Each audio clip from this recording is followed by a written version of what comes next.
Ladies and gents, boys and girls, welcome. December the 31st, 2023, the final day in the calendar year of 2023. Hope you're all doing well. Chris Phillips here, your host of SEC Unfiltered Live. Appreciate each and every single one of you tuning in.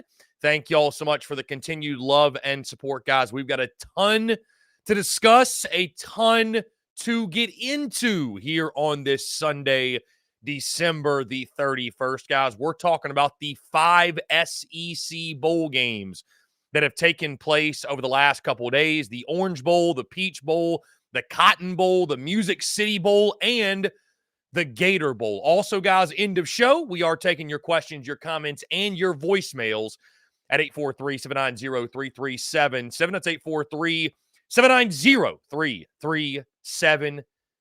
For those of you who may be new, you're watching this show on YouTube.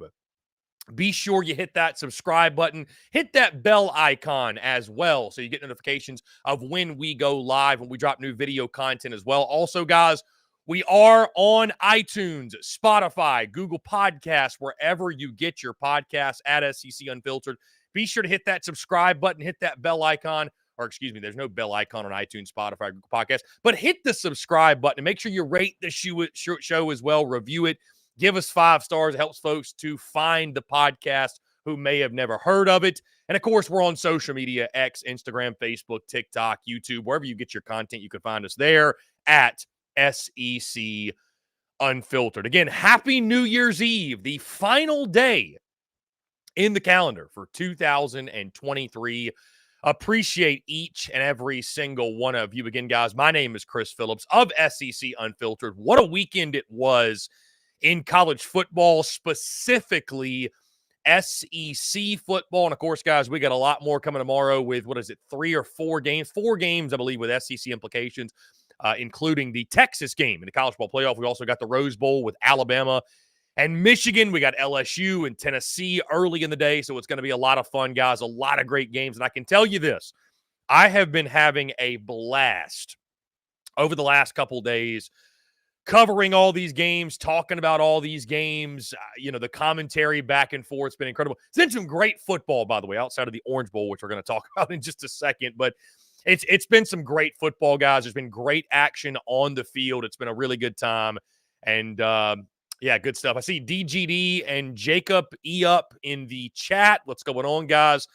Appreciate you all tuning in. Like I mentioned, leave us your questions, your comments, and your voicemails throughout the show.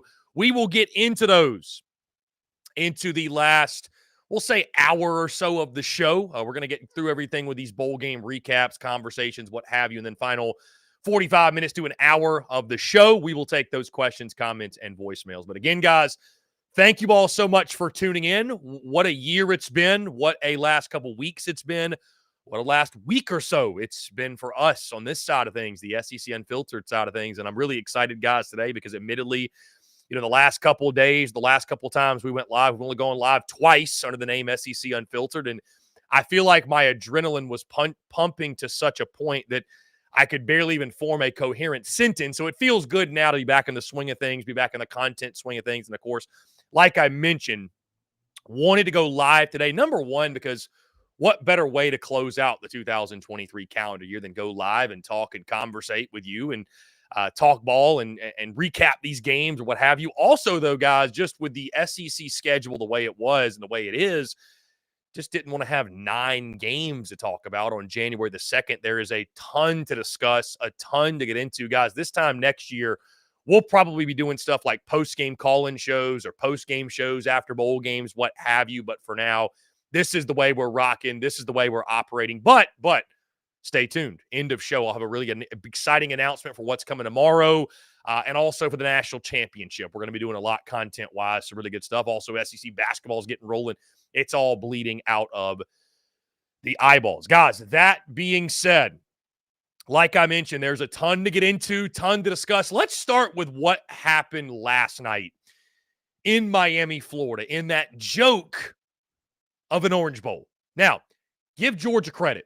They handled their business. And that's really, guys, that's where I want to spend most of the time talking, because what I don't like and what I'm seeing after Georgia's 63-3 dismantling of the Florida State Seminoles, no matter how you feel about Florida State not getting in the college football playoff, I'm not going to sit here and tell you that you're wrong if you say that Florida State deserved an opportunity to go out and prove it on the field. That's why I'm a 12-team college football playoff guy. That's why I cannot wait until next year when we have a 12-team playoff and Georgia-Florida State would have been a playoff game. It wouldn't have been just the Orange Bowl like it was this year. You wouldn't have seen all the opt-outs. We would have seen Georgia take on the best version of Florida State. But as that game played out in a fashion that I think most of us expected, maybe not the 63-3 final, but the Dogs were a 22-point favorite in that ball game for a reason, right? As that game unfolded and that game played out, you started seeing it immediately on social media in regards to how the Orange Bowl is a sham. This game is a joke. It shouldn't be played. Poor Florida State. Woe is me. This isn't fair. Take nothing away from the game.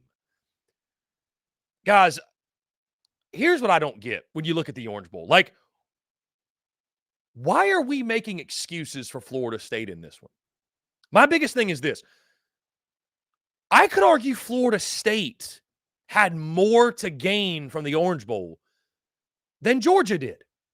Even if Georgia, if FSU would have been at full strength, they go out there, let's say they beat Georgia. They pull the upset.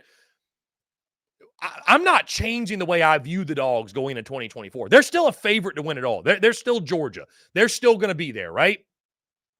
Florida State, though, had an opportunity to stick it to the College Football Playoff Committee, stick it to the college football world that believed they didn't deserve to be in. For Georgia, it's a feather in the cap, sure, to win the Orange Bowl, but I mean, they fell short of their goals also. And so what I think really irked me yesterday was seeing all this commentary on social media about, poor Florida State, woe is me. Their guys chose to opt out. Their guys chose to quit. Call it for what it is. Georgia was playing for as little, quote unquote, as FSU was. The entire offseason, guys, all we talked about was, can Georgia three-peat? Can they go back to back to back? That's the entire – guys, it felt like the regular season for them at times didn't even matter. They couldn't win by enough because the entire measure of the season was, well, is Georgia going to win 3 in a row? Are they going to win 3 in a row? Are they good enough to win 3 in a row? Georgia all year was being measured against, are you good enough to win 3 straight national championships? It wasn't measured against, are you better than the SEC East? Are you better than the SEC? It was measured against, are you good enough to win 3 national titles? Florida State, they were a hot commodity over the offseason, but I mean, I think people were split very 50-50 whether Florida State was going to be worth the hype or not. And it turned out they were. They were a really, really good football team. But I mean, Georgia had as little to play for as FSU. So why aren't we spending our time and our energy giving more credit to Georgia's players and their culture and their buy-in for being invested and caring about a quote-unquote meaningless football game? Again, Georgia won that game. Woohoo, big deal. Florida State had more to gain from winning it. And still, those guys that Mike Norvell brought in, and I'm not saying they made a bad decision. Listen, make a business decision. I get it. Trust me, I get it. Make a business decision for your future. But I don't feel bad for Florida State. That's what I'm getting at. I don't feel bad for FSU. Their guys chose to opt out. That's it. And did they get snubbed? Did they get screwed from the college football playoff? Yes. I'm not saying they didn't, but it kind of irked me yesterday seeing all this commentary on social media that the whole woe is me attitude for FSU, like nobody made them opt out, guys. Nobody made them opt out. And Mike Norvell in postgame saying that if they'd have lost the ACC title game, maybe things would have been a little bit different in regards to maybe their players would have taken the approach of, let's prove our doubters wrong and let's go win an Orange Bowl. I mean, maybe, but I just, if you didn't want to play with what was on the line for Florida State, which was sticking it to the doubters, sticking it to the committee, showing that, hey, y'all got it wrong, you had the chance to do that if you're FSU. Florida State had more to gain. And their team, their culture, I'm not saying Mike Norvell's a bad coach, a bad leader. I'm not saying the culture in that room is bad, but there was a difference. Georgia's guys all could have opted out. They all could have. They all had the same decision as the FSU guys did. And guess what, guys? This leads me to my next point. Georgia, you could argue, got just as snubbed as Florida State did. They dropped from 1 to 6. 1 to 6, which is unheard of after losing to Alabama in the SEC title game. And listen, I know there was no perfect solution this year. Going back to that, there was no perfect solution. Somebody was going to get screwed. Somebody was going to get jobbed. But, I mean, Georgia had every right in their own mind to be upset and frustrated, and their players to say, you know what, it's the Orange Bowl. Florida State's guys are opting out. I'm opting out. I'm not playing. Well, why did their guys play? And they got just as many, if not more, NFL guys who have futures to protect. So I just, seeing it on social media, the Danny Cannells of the world and others that are just college football, I saw RG3, college football is a travesty. Those dudes on Florida State's roster made that choice. They made that decision. And the difference was this. Florida State's players, they got screwed, yes. They got jobbed. They got screwed. They did everything right on the field, literally went undefeated. And the College Football Playoff Committee told them, that's not good enough. We're keeping you at home. Their team had an opportunity to win the Orange Bowl, stick it to them. And they said, it's a big deal, but it ain't that big of a deal. Meanwhile, Georgia's players and their team and Kirby Smart, and guys, that's why everybody was picking Georgia. Even if FSU had their full roster, would have still picked Georgia. Because when it comes to motivation and caring and taking pride in what you do, there's nobody better than Kirby Smart. He's a master motivator. He's one of the best in college football. And that's what you saw on the field. I mean, you also saw a completely undermanned Florida State team, but I don't feel bad for Florida State, guys. I don't. I don't feel bad for Florida State. I maybe did when the selection happened because it's a shame it doesn't get to play out on the field. So for that, I still do, I empathize with FSU. I don't feel bad for the 63-3 beatdown because there's guys who opted out who could have stopped that, who could have changed that. And, this leads us down the rabbit hole of what needs to change in college football, what needs to change with the bowl games to make sure that never happens again. I don't know that there's really an answer. I mean, how do you make guys play? You can't make them play.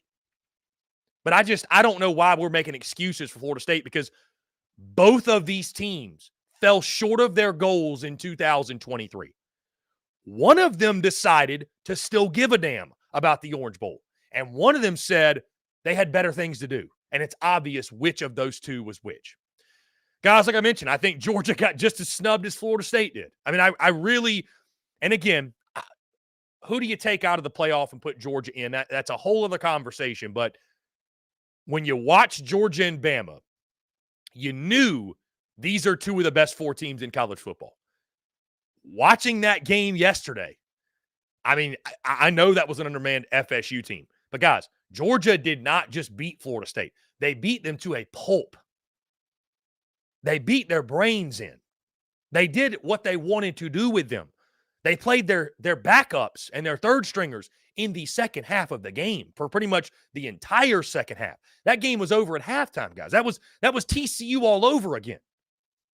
So, I mean, I think you're sitting here, Georgia, this morning, you're like, we should have gotten a shot. Because I tell you this, guys, right now, I'd take Georgia over Washington. I'd take Georgia over Texas.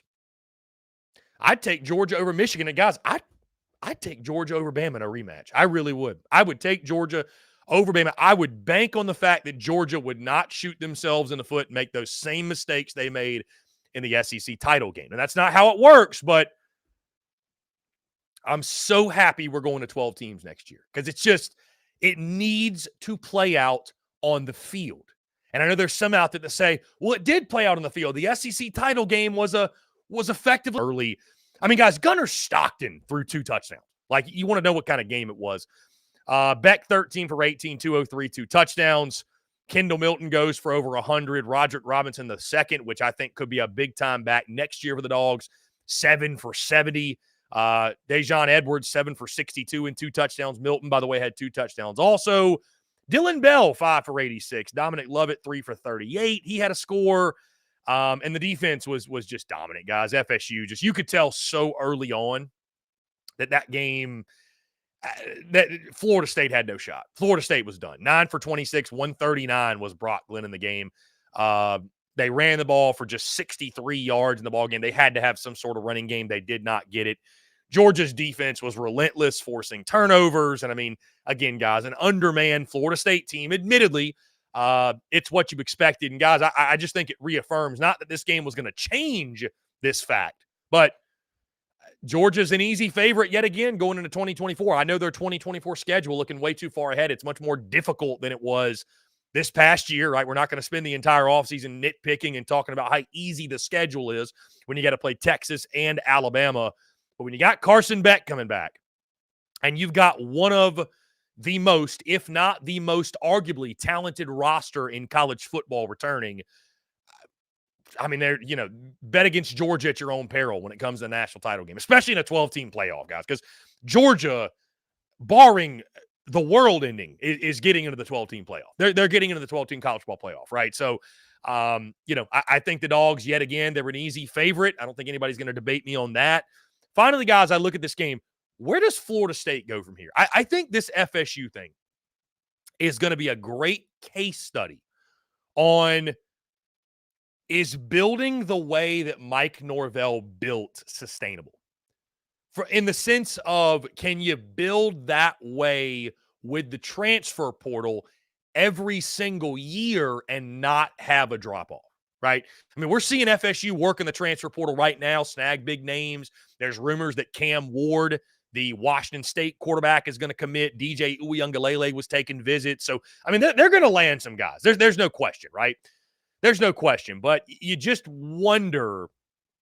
Like, I'm really curious to see and how Florida State responds to this 60-point drubbing in the Orange Bowl. Now, again, it's a bowl game, right? Are they going to recover? They'll probably be fine, but I'm just really, really intrigued to see what this means for Mike Norvell's program moving forward. But again, guys, my big takeaway from this one, the Dogs destroyed Florida State, okay?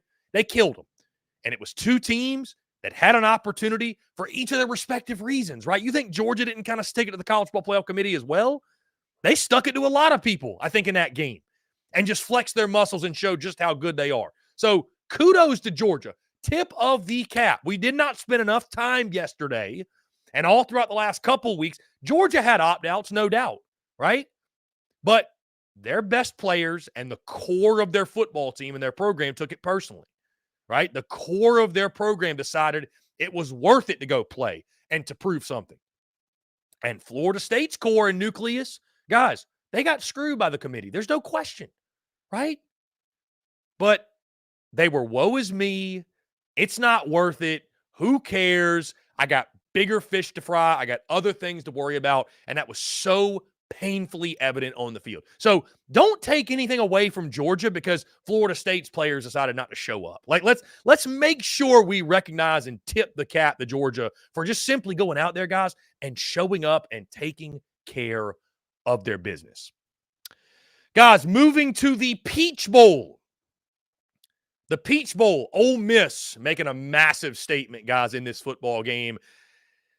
Final score in this one is Ole Miss takes down Penn State 38-25. Lane Kiffin was in his bag, ladies and gentlemen. In his bag. You look at these numbers. And Penn State, guys, and I know they had opt-outs. People are going to use the excuses of opt-outs in every single game. Like, Don't do that. I understand there's opt-outs. We all know there's opt-outs, but I love college football. The games matter to me. I'm not going to sit here and watch games and say, well, we're not even going to talk about it because they don't matter. They do. They do matter. We're going to get there, but ask Missouri and ask Ole Miss and ask some of these others winning a bowl game, what significance that has. Hitting 11 wins for the first time in program history. Ask Ole Miss if it's significant or not. So anyways, I know Penn State had some opt-outs defensively. Let's point that out. But Lane Kiffin in his bag, 540 total yards, 394 through the air in this one. 394 to the air, 146 on the ground as well. Give Penn State credit, though. They moved the football. Pete Golding's defense, I thought, did a really good job in the second half, limiting Penn State to just 8 points in that second half. They weren't perfect. They were very bend but don't break. They were very opportunistic.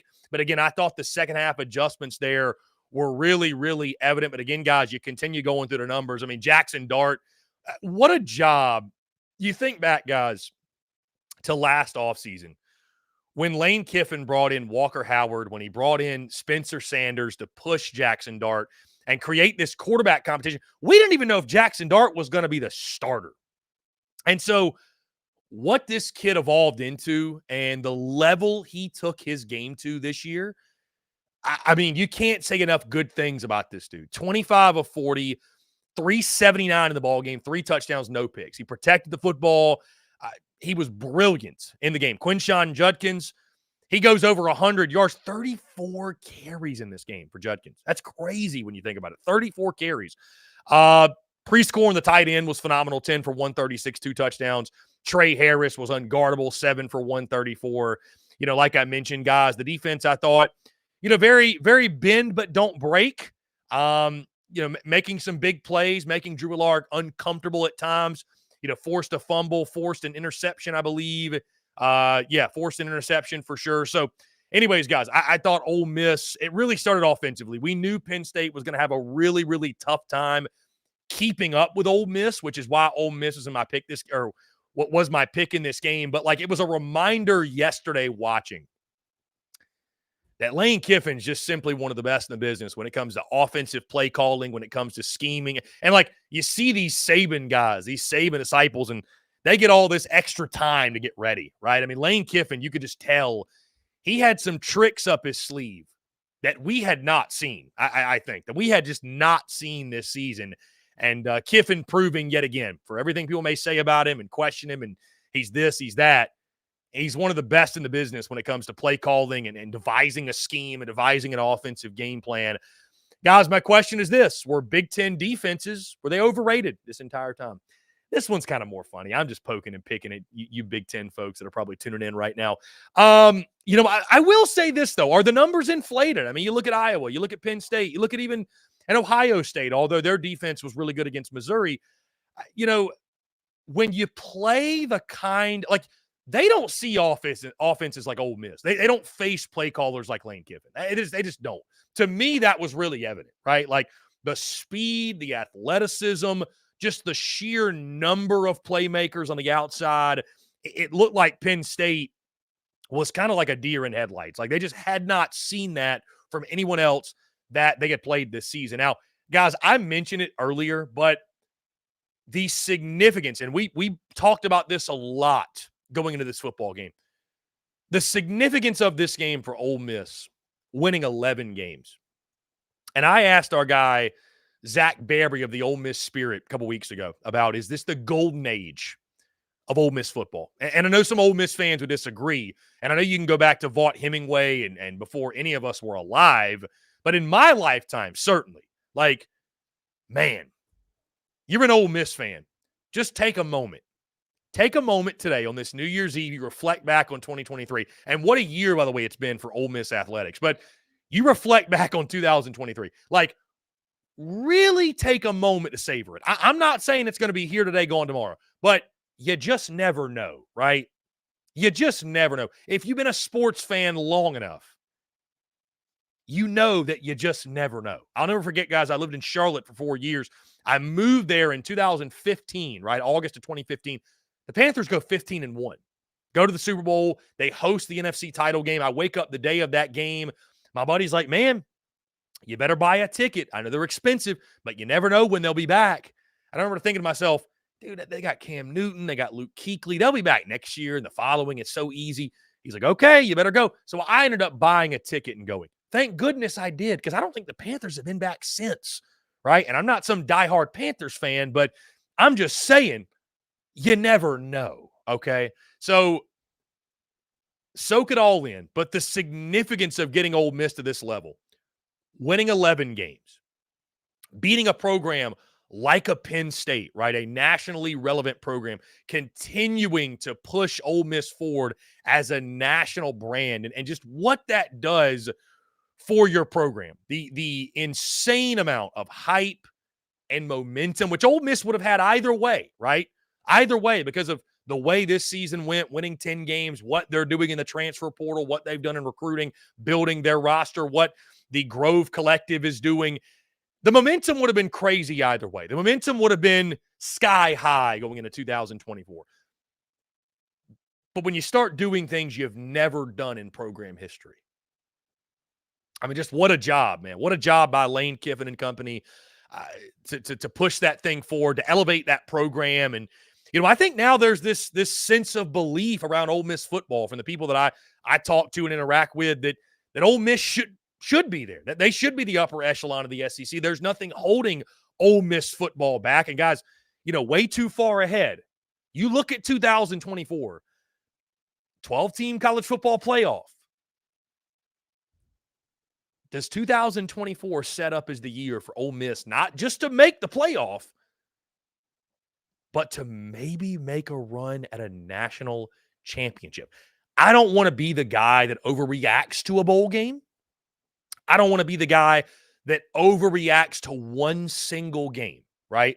Because Georgia, Alabama, Texas, Oklahoma, LSU, they all still exist, right? There are still very difficult hurdles, right, that Ole Miss has to overcome.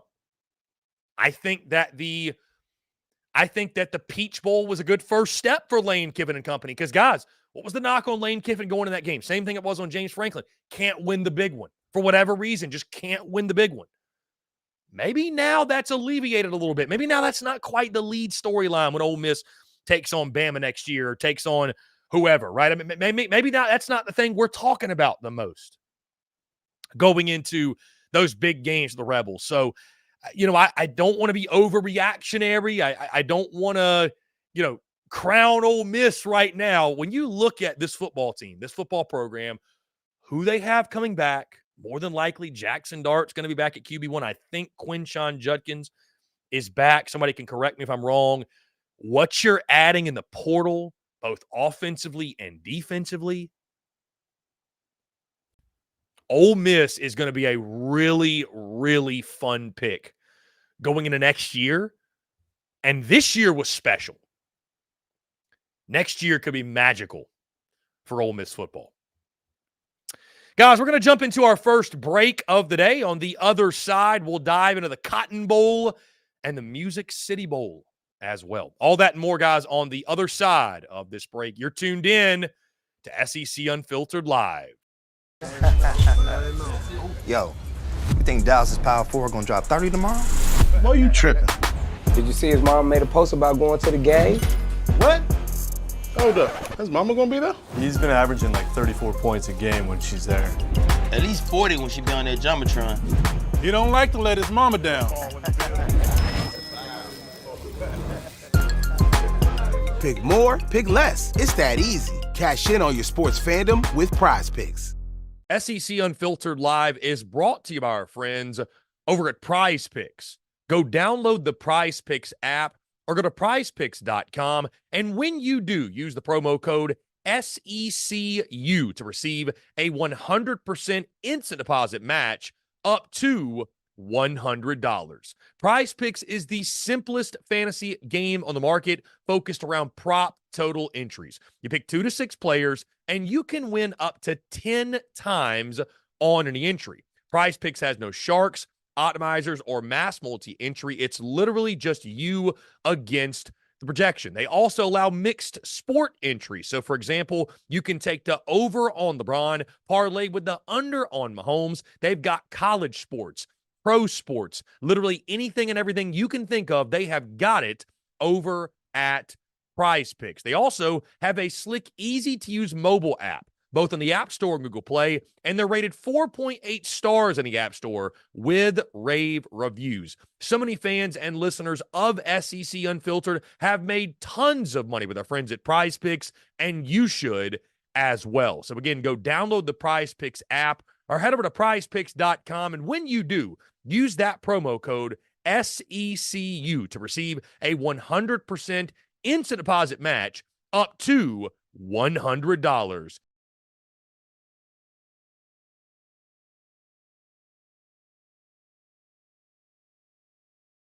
We're also brought to you by our friends over at MyBookie. When your money's on the line, choose a trusted sports book that gives you tools to win, like MyBookie. At MyBookie, it doesn't matter if your team is up or down. You can easily cash out or bet the game live to come out on the winning side. Use MyBookie for daily odds boosts, same-game parlays, and take advantage of huge prize pool contests. Every single sack, fumble, and touchdown is another chance to hit payday. To get started, go to mybookie.ag, and on your first deposit, use promo code SECU to grab a deposit match up to $1,000. Try the MyBookie money bag as well to grab a potential Super Bowl frontrunner at long shot odds, plus 38,000 on the Eagles and Chiefs. You won't find odds like that anywhere else. Bet anything, anytime, anywhere, only with MyBookie. Finally, SEC Unfiltered Live is brought to you by our friends over at Rowback. Guys, if you haven't heard of Rowback before, it's time to check them out. It's safe to say I'd bet on these guys any day of the week because I absolutely love their gear. I couldn't be more pumped to work with Rowback. It's simply some of the most comfortable gear that I own. From the performance polos to the hoodies and the joggers, it's some of the best fit and best feel around. Rowback's performance hoodies are some of the best pieces of clothing I've ever worn. I can't emphasize how soft these things are with great stretch and breathability. They're simply some of the best hoodies out there. Odds are, guys, if you see me during football season, baseball season, basketball season, or just here on SEC Unfiltered Live, you'll more than likely see me in a Rowback hoodie. Secondly, guys, Rowback's performance polos, they're some of the most comfortable polos out there. They're moisture wicking with 4-way stretch, making them perfect for a game day, and they have the perfect fit. With crisp collars that don't lose their shape, I could not recommend these polos more. In all honesty, guys, Rowback's been gaining traction big time. I'm sure you've seen them. They've been working with some of college football's biggest stars, such as Alabama's quarterback Jalen Milroe and former LSU head coach Ed Orgeron. So go check them out now and use the promo code SECU on Rowback.com for a generous 20% off your first order. That's spelled RHOBACK.com. 20% off all bottoms, Q-zips, hoodies, and more with the promo code SECU. Ladies and gents, boys and girls, we are back here on this Sunday, December the 31st, 2023, the final day in the calendar year of 2023. I was looking through the comments, guys, during the break, and I saw, let's see, what's the name? I forgot the name.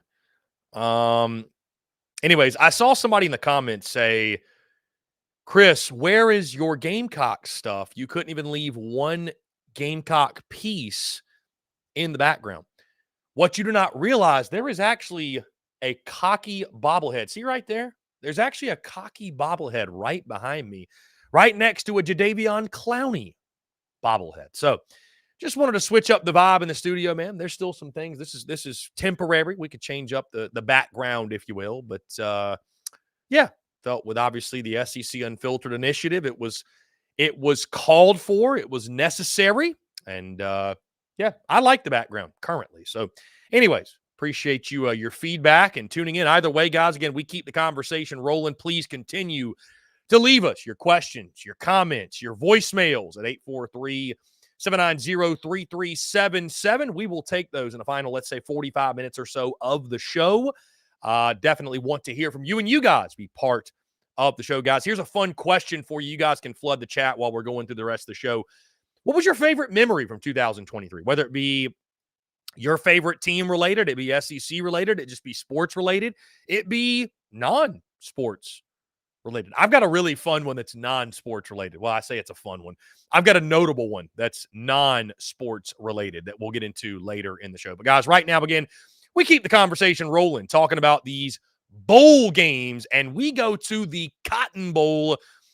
The SEC owns Ohio State, guys, and Missouri is the latest SEC team to take it to the Buckeyes. Guys, first things first, let's shout out the Cotton Bowl. Let's shout out the folks at the Cotton Bowl. Really cool moment for yours truly. So we did all these bowl game previews, right? Talking these games, previewing, predicting, all that good stuff. And, of course, the Cotton Bowl was one of those. And my good friend Jake Crane, right? So these accounts, the Cotton Bowl Classic account or whatever, but you'll see a lot of team accounts post hype videos, and they'll use the voices or the audio of different shows or media personalities or whoever it may be, right? As like as a play on to the hype video and to build the hype, whatever. So the Cotton Bowl Classic, my good buddy Jake Crane reposts this video and just says, "I'm hearing some familiar voices." I had no idea. I just watched the video. I'm watching. I'm like, okay, there's the Crane and Company boys' voices. There's Jake's voice. There's my guy, JD Piquel. All of a sudden, halfway through the video, the folks over at the Cotton Bowl used yours truly as part of their hype video. And so I want to say thank you to them. I want to start there. That was, selfishly, guys, that was a really, really, really cool moment. That was and that was a fun night for the SEC Unfiltered brand, for yours truly, because we had that happen. And then after the game, of course, Missouri beats Ohio State 14-3. And immediately following the game, I look, and Chuck Dunlap, who I think works with the SEC, is talking about that Ohio State is 1-13 in the last 14 games against the SEC. So I said, you know what? This will be fun for a graphic. And I found a great picture for it, posted it. And guys, I believe it's our most viewed post ever on X. 1.5 million views. So those things don't really matter for the game, but I just wanted to share that with you all because it was a very fun night, and it was a magical ending to a magical season for MIZ as we get to the things that really matter, right? MIZ with the win. First off, this game, it felt like a pillow fight for 3 quarters. I mean, just no offense at all. This was old school, like 2000, late 90s football, run game, 3 yards in a cloud of dust. Of course, Ohio State's quarterback, Devin Brown, he goes out first thing. What was it, like first or second play or second or third series or something really early in this football game, right? I will say this. I picked Missouri in the game because of motivation factor, and I felt like, Mizzou was going to want it more. And I'll tell you this, Ohio State played with their hair on fire. Like, that makes the win, I think, for Missouri even more impressive because it wasn't a scenario where Ohio State didn't want to be there and Mizzou went out there and they were the more motivated, inspired team, more fired up team. Missouri was just better. Like, on that night, they were just better. They were just better. And I mean, just it's insane to look at the year that Mizzou had. I mean, I keep going back to the offseason, going back to the preseason. I picked Missouri to finish 6-6. They were picked to finish 6th by the media at SEC Media Days. Nobody in their right mind had Missouri winning 11 games this season. And all of a sudden, guys, like, we were literally talking about Eli Drinkwitz being on the hot seat a couple months ago. And now, Missouri is one of the hottest programs in college football. I mean, when you look at the way the season went for them, and it was one of those magical years. I think that's going to be one of the interesting storylines to follow is like, okay, how does Missouri follow this up? Can they really win 11 games again? Can they make a 12-team college football playoff? Can they get back to double-digit wins? Or was this a flash-in-the-pan type of year? And that's not to be negative towards Mizzou or say they can't do it, but when you just haven't done it consistently before, that's the question. That's going to be the question all offseason. But, I mean, again, guys, a magical ending to what was just a magical year, man. And I say magical not in the sense to write it off they got lucky or that it was smoke and mirrors. Like, Missouri was just a damn good football team. And we didn't realize early on how good of a football team that was, right? We knew the experience coming back. And I think a lot of folks knew Mizzou had potential, right? Like, when you look at the pieces, like, okay, they got a quarterback back. They got a couple big weapons on the outside. They've got a solid running game. Like, you know, I mean, what are they missing? I mean, what are they missing really, except results that they had done it before that would tell you that it's possible, and they made it happen, guys. I mean, obviously the defense kept the Tigers in the fight all night long, shutting out Ohio State after the first quarter. I mean, Ohio State led 3-0 after the first quarter. That was it. Game was 3-0 at half. You hold them to 106 yards passing. Again, a lot of that having to do with Devin Brown going out in that game. But they made the freshman Keen Holtz, they made his life a living hell all night long. Obviously, Marvin Harrison not playing in this game. It was a big boost for Missouri. Certainly taking away that big weapon. You know, I thought was really impressive, though, guys, is holding Ohio State to 97 yards rushing. That was really, really impressive. That physical defensive line from Missouri. You know, we know Mizzou is tough, hard-nosed, physical. You know, they win in the trenches. And, I mean, you saw Ohio State in that game. You know, their coaches yelling at their offensive linemen, getting upset, and there was nothing they could do. You know, you heard the announcers talking about Missouri's just getting off the ball quicker than them. Like, Ohio State's O-linemen, they can't even get out of their stance. And so we hear all the time about the SEC speed and the quickness, and it's different in the trenches. And I think that's kind of what you saw in that game, guys. I think that's kind of what you saw in that ball game. It's different. It's just flat out different in the best conference in the land, and Missouri showed that yet again. You know, guys, what it really came down to for Mizzou, what I think it really came down to for Mizzou, big-time players make big-time plays. And if you're going to have a magical season, if you're going to have a season like Mizzou had, you've got to have big-time pieces step up in the biggest moments. And you just can't say enough good things about Brady Cook, Cody Schrader, Luther Burden, Theo Weiss. I mean, they all had their moments. And, like, when you got to the fourth quarter, and you're wondering and you're thinking, God, can Missouri punch it in? I mean, can they cross the goal line? Is it even possible at this point? Can they punch this football in? It was those guys making plays. I still don't think Brady Cook gets enough credit. He only went 11 for 18 for 128 and a touchdown. No picks. I still don't think he gets enough credit for it. He is very similar to me to what Connor Shaw was to those South Carolina teams in the early 2010s, where, and I'm not saying Brady Cook is Connor Shaw. I'm not equating the two. But what I'm saying is that maybe Brady Cook isn't the flashiest quarterback in the world. You know, he's not going to make all the big throws that some of these other guys in college football will make. But what he did with his legs, 19 for 66, what he does as a leader of that football team, and again, making the big plays and the big throws when he had to and when his team needed him to. He's so underappreciated. And you got to give a lot of credit to Brady Cook because, I mean, heck, guys, we heard it firsthand on these airwaves that there are many Mizzou fans that wanted him benched over the summer. They wanted him benched. Didn't think he was good enough to be QB1 in Como, and all he did was turn in his best season of his collegiate career. Cody Schrader, another guy. I mean, again, what a warrior. I mean, just a team full of fighters. That's how I look at Missouri. A team full of fighters. Like, they take on that mentality, that chip on their shoulder. Nobody believes in us. People in the SEC disrespect us, and they carry that in this football game, and it really just, you could see it. You could see it. At the end of the day, Missouri wanted it more. At the end of the day, they fought harder. They wanted it more, and they made the plays down the stretch. And again, their big guys stepped up, guys. I mean, Luther Burden only had 3 catches for 15 yards. Give Ohio State credit. They took him away. And OSU, their defense is legit, man. I mean, it's one of the best in college football. They got dudes all over the place. But Luther Burden, you needed a big touchdown. You needed a big play. He made it, the touchdown catch. Cody Schrader, you're begging to hit pay dirt. 29 for 128 has that touchdown run.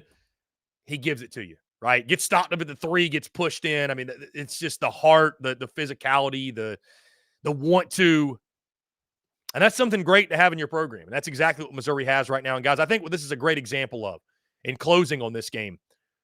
When you look at this ball game, it's a great example of what happens when you get your guy and you just trust the process. And we're in such a day and age now in college football.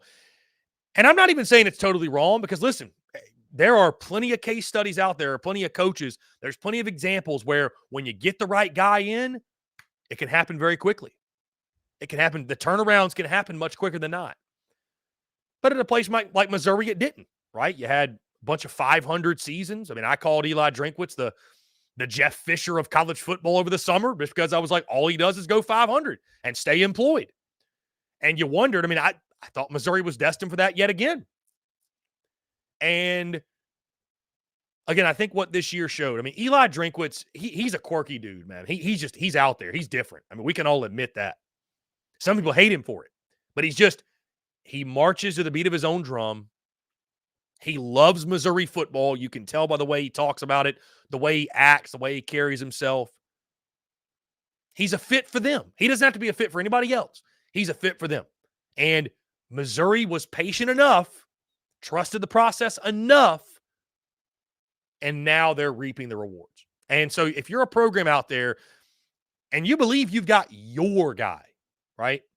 Not the guy that's the best fit here or there or elsewhere, not the hottest name, but you know what? This is our guy.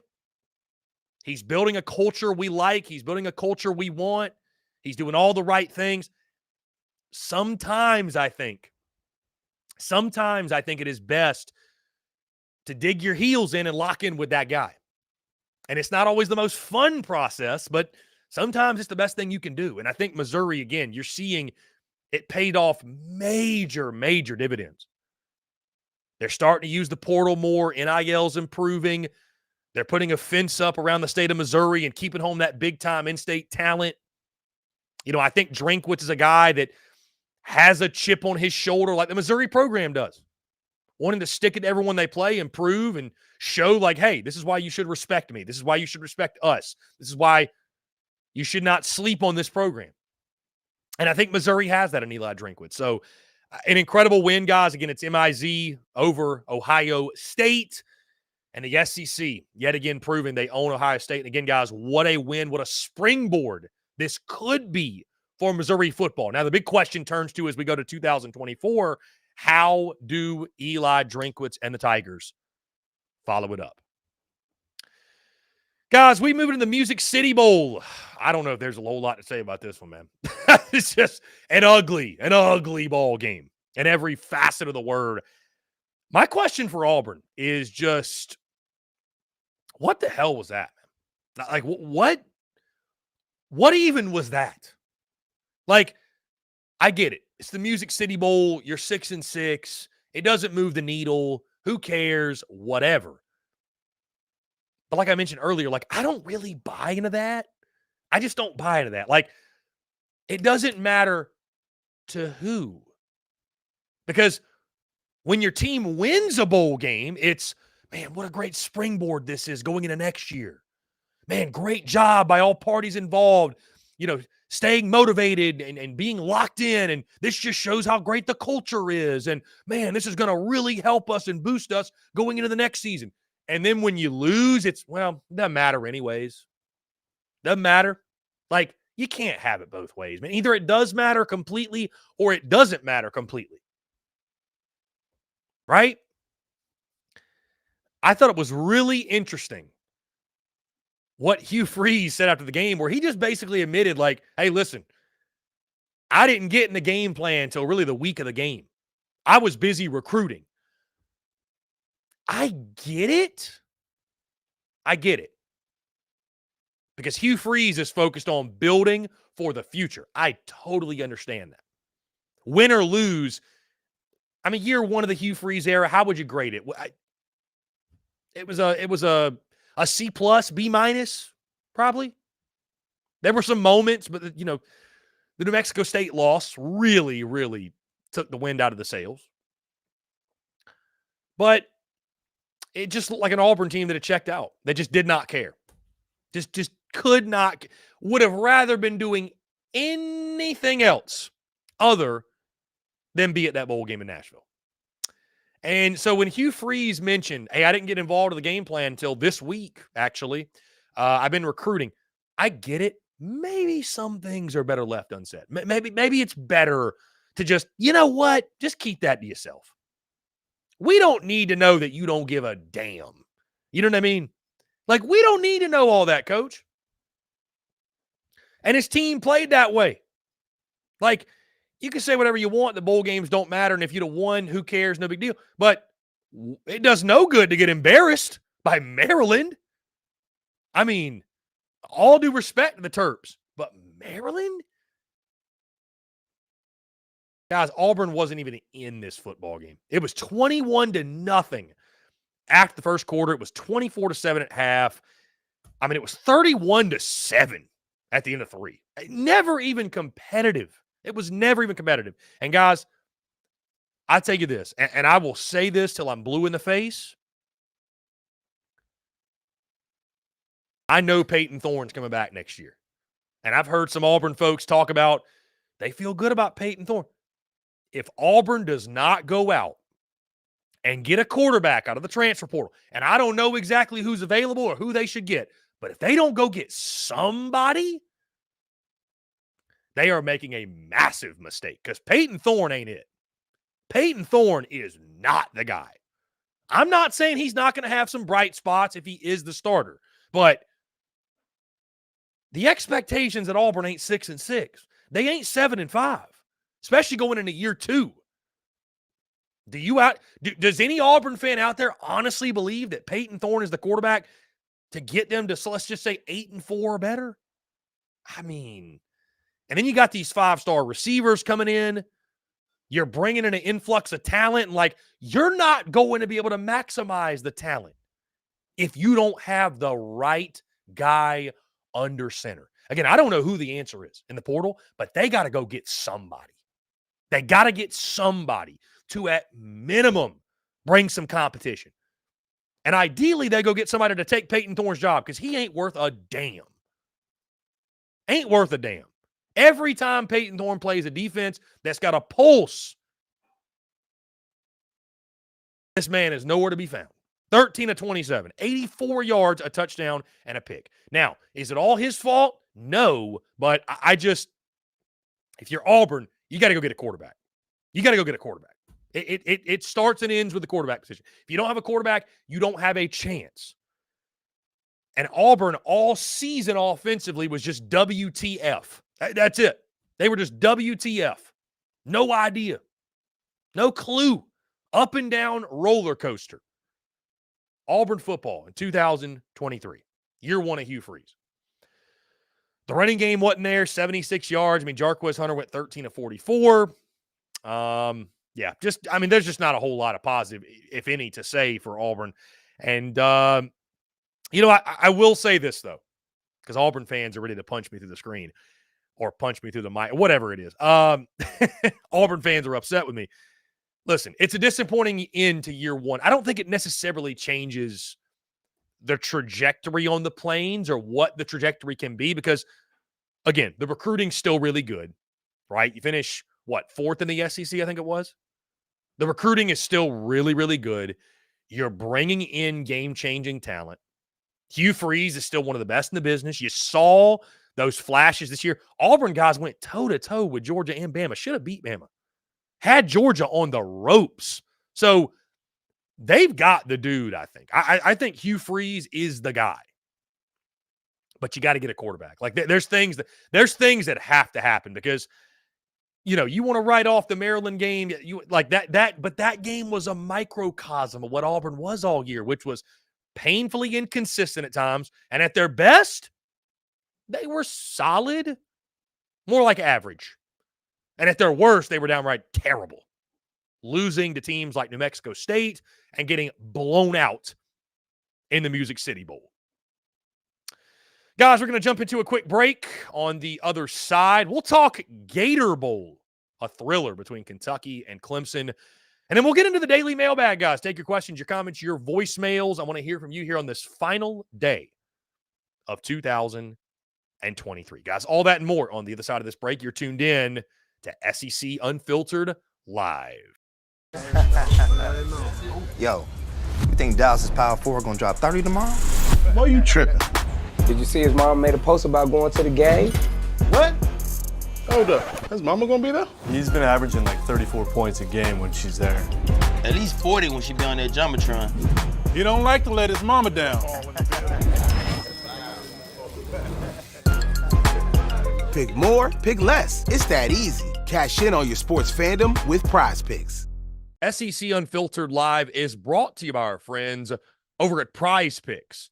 Go download the Prize Picks app or go to prizepicks.com. And when you do, use the promo code SECU to receive a 100% instant deposit match up to $100. Prize Picks is the simplest fantasy game on the market, focused around prop total entries. You pick 2 to 6 players, and you can win up to 10 times on any entry. Prize Picks has no sharks, optimizers, or mass multi-entry. It's literally just you against the projection. They also allow mixed sport entries. So, for example, you can take the over on LeBron, parlay with the under on Mahomes. They've got college sports, pro sports, literally anything and everything you can think of. They have got it over at Prize Picks. They also have a slick, easy-to-use mobile app, both in the App Store and Google Play, and they're rated 4.8 stars in the App Store with rave reviews. So many fans and listeners of SEC Unfiltered have made tons of money with our friends at Prize Picks, and you should as well. So again, go download the Prize Picks app or head over to prizepicks.com, and when you do, use that promo code SECU to receive a 100% instant deposit match up to $100.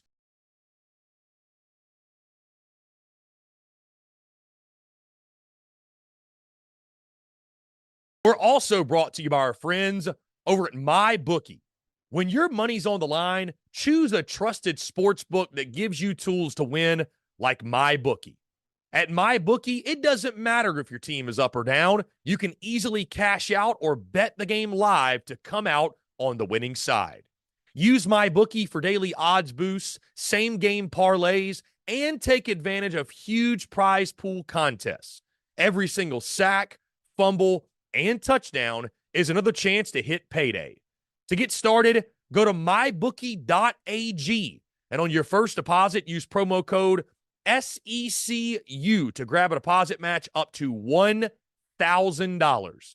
Try the MyBookie money bag as well to grab a potential Super Bowl frontrunner at long shot odds, plus 38,000 on the Eagles and Chiefs. You won't find odds like that anywhere else. Bet anything, anytime, anywhere, only with MyBookie. Finally, SEC Unfiltered Live is brought to you by our friends over at Rowback. Guys, if you haven't heard of Rowback before, it's time to check them out. It's safe to say I'd bet on these guys any day of the week because I absolutely love their gear. I couldn't be more pumped to work with Rowback. It's simply some of the most comfortable gear that I own. From the performance polos to the hoodies and the joggers, it's some of the best fit and best feel around. Rowback's performance hoodies are some of the best pieces of clothing I've ever worn. I can't emphasize how soft these things are with great stretch and breathability. They're simply some of the best hoodies out there. Odds are, guys, if you see me during football season, baseball season, basketball season, or just here on SEC Unfiltered Live, you'll more than likely see me in a Rowback hoodie. Secondly, guys, Rowback's performance polos, they're some of the most comfortable polos out there. They're moisture wicking with 4-way stretch, making them perfect for a game day, and they have the perfect fit. With crisp collars that don't lose their shape, I could not recommend these polos more. In all honesty, guys, Rowback's been gaining traction big time. I'm sure you've seen them. They've been working with some of college football's biggest stars, such as Alabama's quarterback Jalen Milroe and former LSU head coach Ed Orgeron. So go check them out now and use the promo code SECU on Roback.com for a generous 20% off your first order. That's spelled RHOBACK.com. 20% off all bottoms, Q-zips, hoodies, and more with the promo code SECU. Ladies and gents, boys and girls, we are back here on this Sunday, December the 31st, 2023, as we dive in hour number 2. For those of you who may not be familiar, guys, we do this every single day during the week, noon to 2 p.m. Eastern time. We typically have a guest on the show. No guest today. It seemed like everyone was busy with New Year's Eve stuff. So normally we do have daily guests. We talk about an array of topics, and then the final 30 to 45 minutes of the show or so, we take your questions, your comments, and your voicemails. We highlight your comments. Again, you give us a call at 843-790-3377. You can also text that number, and we get you guys involved in the show. Love to hear from you. So again, thank you all so much for tuning in. You're on YouTube. Make sure you hit that subscribe button if you want to listen to the podcast. We are on iTunes, Spotify, Google Podcasts, wherever you get your podcasts. And of course, guys, we're all across social media, so be sure to check us out. With that being said, guys, we keep the conversation rolling. The final bowl game that we're breaking down, I mean, of course, guys, we had 5 games to talk about today.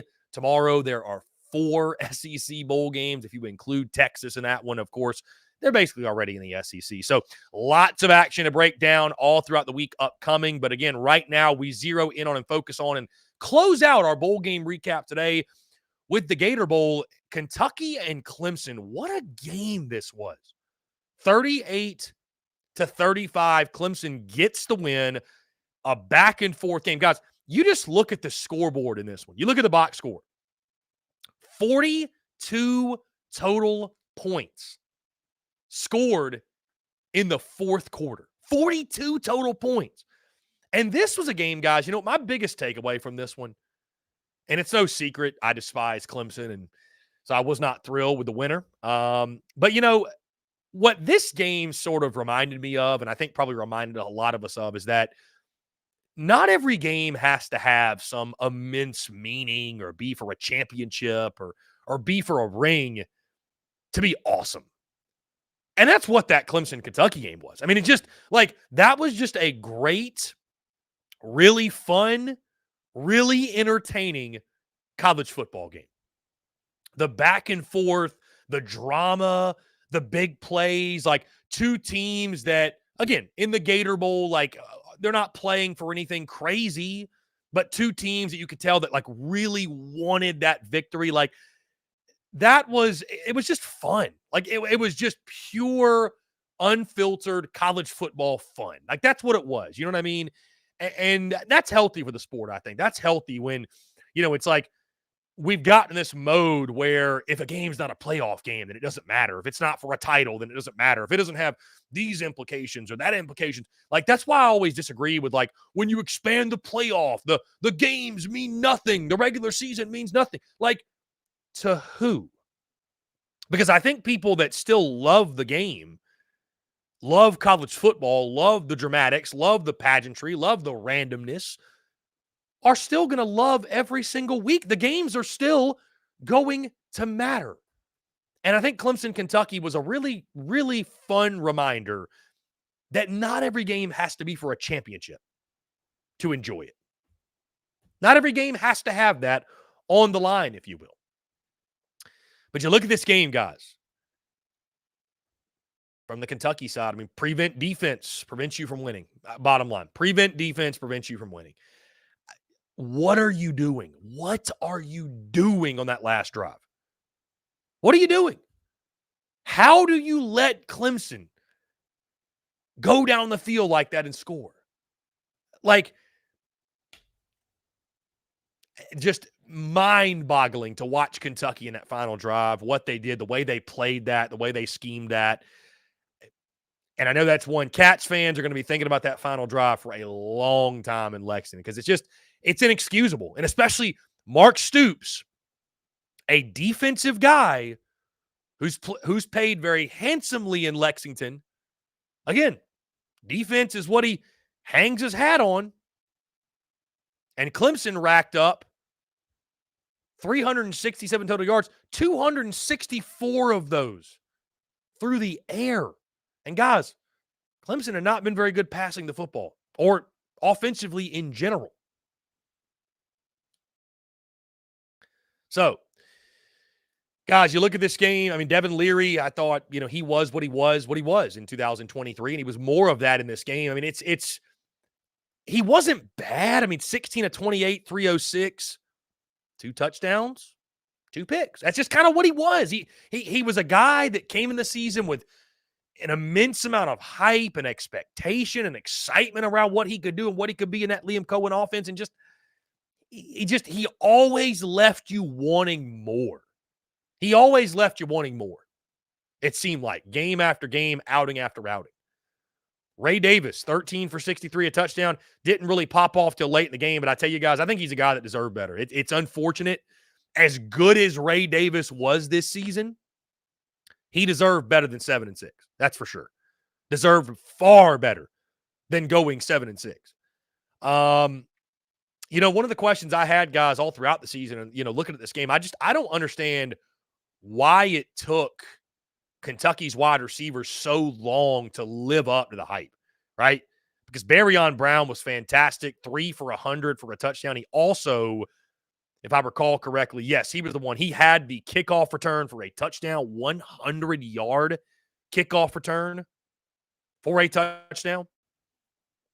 Dane Key was great in this game, 4 for 83 and a touchdown. Jordan Dingle, their tight end, great tight end, 1 catch for 72 yards. But that duo of Brown and Key, who we thought, guys, I mean, we talked about over the summer that, and I remember asking Mark Stoops about it at SEC Media Days, this was the best crop of receivers he had ever had in his time in Lexington. It just, again, probably because of Devin Leary's struggles, but they never lived up to the hype and the expectation of what everybody thought they thought they could be. Just never were that. And guys, you look at this game again, it was a fun game, fun back and forth game. And I think it goes to show that not every game has to have a ring on the line or college football playoff implications on the line. Not every game has to have no safety net, if you will, or mean everything to be just a great game and a fun game and one that we all enjoy. But, you look at this game for Kentucky and you finish 7-6 in the 2023 season. And Kentucky was a team that, I picked over the summer to go 8-4. I thought 8 wins would be a good year for Kentucky. And you look at their regular season, like 7-5. I mean, it's not terrible. There's some teams in the SEC that would have, without a doubt, traded their records for Kentucky's.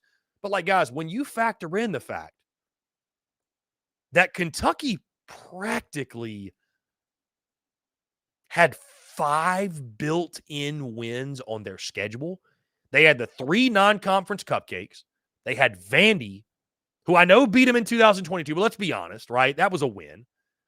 And then Mississippi State, guys, that we didn't know in the preseason, in Starkville especially, would be a kick in. And I know that Kentucky had really tough history in Starkville, but I mean, what Mississippi State turned into, that was a gimme. They had 5 built-in wins. Started the season 5-0 and can only muster 7 total. Go 2-6 in your last 8 games.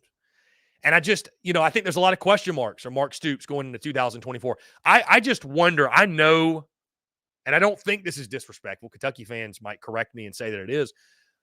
I mean, I think Kentucky basketball is number one. I think it's going to take a lot for football to ever overcome basketball. But, I just wonder, what does Kentucky, what do they want to be in football? What is their goal? What are their expectations? Because I just wonder now, what is Kentucky under Mark Stoops? We've gotten to a point to where just making bowl games and winning bowl games and winning 8 games, that's a big deal in Lexington, man. That's a great season, especially for those of us growing up. New Kentucky is just terrible, down there with Vandy. So, going 7-6, that's not a season to necessarily turn your nose up at, but is Mark Stoops, can he still take, is there belief in Lexington that Mark Stoops can still take them to the next level? I just wonder if Cats fans still believe in Mark Stoops. And I just wonder, you bring in Brock Vandegrift from the transfer portal. They're bringing in, Kentucky. They bring Jamar Dumas Johnson in from Georgia at the linebacker position. So, Kentucky's adding talent. So, I don't expect Kentucky to necessarily go anywhere or fall off, quote unquote. But, has the program kind of capped out at 8 wins? Is that going to be Kentucky? Which, again, maybe we should keep more perspective and say, you know what? If Kentucky can go 7-5 or 8-4 every year, that's a hell of a job. And they should sign Mark Stoops to a lifetime contract.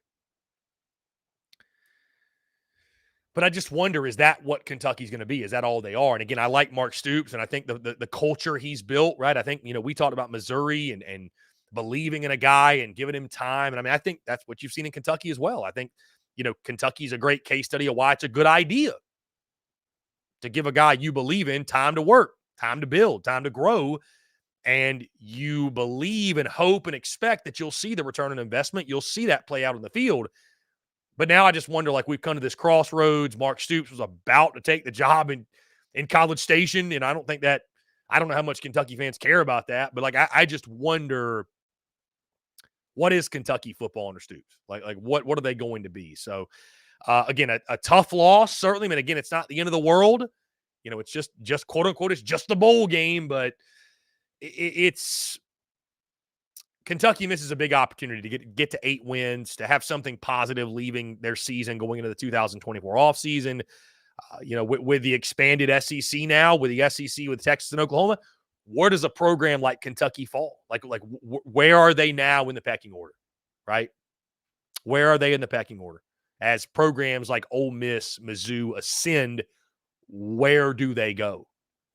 Are they going to be on the upward trajectory with the rest, or are they going to fall back down to the middle of the pack or even the bottom third or bottom fourth of the conference? So a lot of questions loom for Mark Stoops and the Kentucky Wildcats entering what will be a pivotal 2024 season in his tenure in Lexington. Guys, we're going to jump into another break. On the other side, we dive into the daily mailbag. I want to hear from you, your questions, your comments, your voicemails, everything. We'll dive into all that and much more here on this final day of 2023. All that and more, guys, on the side of this break. You're tuned in to SEC Unfiltered Live.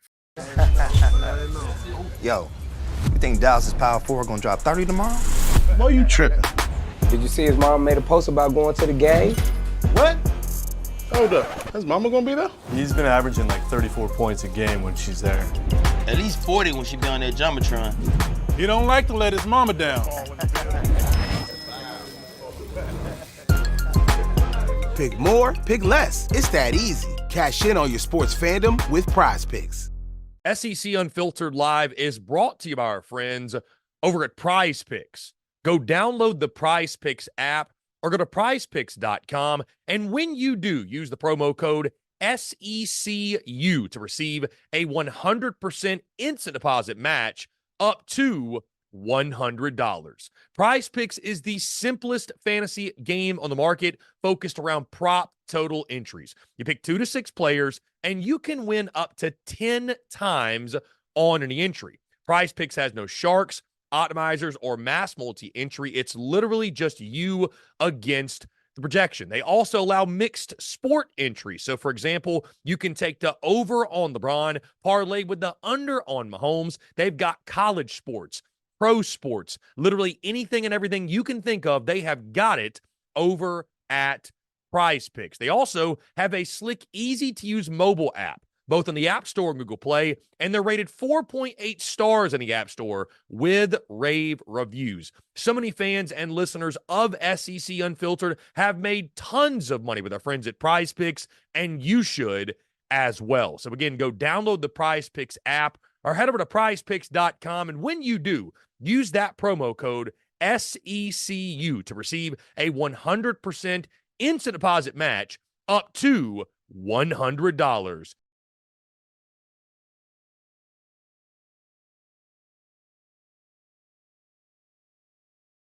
We're also brought to you by our friends over at MyBookie. When your money's on the line, choose a trusted sports book that gives you tools to win, like MyBookie. At MyBookie, it doesn't matter if your team is up or down. You can easily cash out or bet the game live to come out on the winning side. Use MyBookie for daily odds boosts, same-game parlays, and take advantage of huge prize pool contests. Every single sack, fumble, and touchdown is another chance to hit payday. To get started, go to mybookie.ag, and on your first deposit, use promo code SECU to grab a deposit match up to $1,000. Try the MyBookie money bag as well to grab a potential Super Bowl frontrunner at long shot odds, plus 38,000 on the Eagles and Chiefs. You won't find odds like that anywhere else. Bet anything, anytime, anywhere, only with MyBookie. Finally, SEC Unfiltered Live is brought to you by our friends over at Rowback. Guys, if you haven't heard of Rowback before, it's time to check them out. It's safe to say I'd bet on these guys any day of the week because I absolutely love their gear. I couldn't be more pumped to work with Rowback. It's simply some of the most comfortable gear that I own. From the performance polos to the hoodies and the joggers, it's some of the best fit and best feel around. Rowback's performance hoodies are some of the best pieces of clothing I've ever worn. I can't emphasize how soft these things are with great stretch and breathability. They're simply some of the best hoodies out there. Odds are, guys, if you see me during football season, baseball season, basketball season, or just here on SEC Unfiltered Live, you'll more than likely see me in a Rowback hoodie. Secondly, guys, Rowback's performance polos, they're some of the most comfortable polos out there. They're moisture wicking with 4-way stretch, making them perfect for a game day, and they have the perfect fit. With crisp collars that don't lose their shape, I could not recommend these polos more. In all honesty, guys, Rowback's been gaining traction big time. I'm sure you've seen them. They've been working with some of college football's biggest stars, such as Alabama's quarterback Jalen Milroe and former LSU head coach Ed Orgeron. So go check them out now and use the promo code SECU on Rowback.com for a generous 20% off your first order. That's spelled RHOBACK.com. 20% off all bottoms, Q-zips, hoodies, and more with the promo code SECU. Ladies and gents, boys and girls, we are back here on this Sunday, December the 31st, 2023, the final day in the 2023 calendar year. And we begin our daily mailbag segment, taking your questions, your comments, your voicemails as well. I want to hear from you. I want you guys to be part of the show. Let's go ahead and jump into it. Our good friend Robbie Davis says, Happy New Year to you and your family. I pray God's blessings on your life for 2024. Your good friend, Robbie Davis. Thank you, Robbie. Great first text to read and great text to start off today. Guys, a quick reminder, by the way. No show tomorrow. Of course, there is a jam-packed day of SEC football. We got the LSU game at noon. Tennessee, I believe, plays at 1. Then Alabama, of course, in the college football playoff in the Rose Bowl at 5, and then Texas at 8:45. So literally start to finish. We'll be watching those games, taking it all in. Then, guys, Tuesday, January the 2nd, we are back full steam ahead Tuesday through Friday, noon to 2 p.m. Eastern. We'll be back to our normal schedule. Our good friend Jake Crane of Crane & Company is going to join us on Tuesday to talk all things college football playoff, all the bowl games, what have you. We've also got some special guests lined up. Our good friend Barrett Salee of CBS Sports. He's going to join the show. Really exciting stuff, guys. So again, stick around. Be sure you hit that subscribe button on YouTube. Hit that bell icon so you get notifications of when we go live and we drop new video content as well. And of course, guys, the podcast side of things, iTunes, Spotify, Google Podcasts, wherever you get your podcasts, make sure you subscribe and leave us a 5-star review. Let's get into your questions. Jeff Roy says, what happened to Auburn yesterday? Didn't show up, Jeff. Didn't show up. Had better things to do, I assume. Had better things to do. Let's see. Big Wash. We'll go back to earlier in the show. Need to have conversation about how NFL power brokers are ruining college football for their own interests. Would y'all agree? Would y'all agree? Joey Freeman says, hotty toddy. What's going on, Joey? Appreciate you. Jacob said earlier in the show, roll tide. Jacob said Florida State starters quit. They had the opportunity to make a statement against Georgia. Yeah, and they didn't. DGD says both teams had 27 players out yesterday. No excuse. Yeah, I mean, again, man, I get who FSU had out was maybe more impactful than Georgia, but like I was reading that yesterday, DGD, and just felt like we're making too many excuses. Like we just are, you know what I mean? Like we really just are. So I don't know. Let's see. Rolling through again. Oh, here it is. College Football Now says you removed every Gamecock piece in your background. Why? Again, just wanted to switch it up, College Football Now, with the launch of the new entity. And again, I've still got the cocky bobblehead, Jadeveon Clowney. And I'll be switching it out. I've still got all of my stuff in my studio is still just the same, but I wanted to switch this up in the background, obviously, because College Football Now, this isn't a Gamecock show anymore. It's an SEC show. So that's the easy answer for you. Let's see.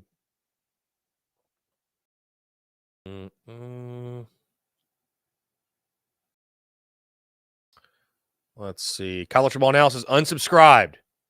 Cheers, my friend. Happy 2024. Cheers to you. No Playing Dinero says SEC Unfiltered. I'm here, bro. And Georgia punishment at FSU shows they are really supposed to be in the playoffs ahead of Texas and Alabama. Facts. Yeah, I would agree with you 110%, man. I think that's well said. Let's see. Jacob says, do you think this game hurts Florida State recruiting? I mean, I think what hurts them more, Jacob, what hurts Florida State recruiting more is just the ACC being left out of the college football playoff the way they are. Now, again, going to 12 teams, I'm not sure that's something you really have to worry about all that much, but it's not a positive. It's not a positive. Yeah, does losing by 60 in the Orange Bowl help recruiting? No. Does it hurt recruiting, Jacob, to a point where I don't think FSU can recover? I don't agree with that either. But yeah, I mean, it doesn't help the lose by 60. No Playing Dinero. Stand with Chris. Go Gamecocks. Ole Miss went off, but at Mizzou really showed the defense off. They did.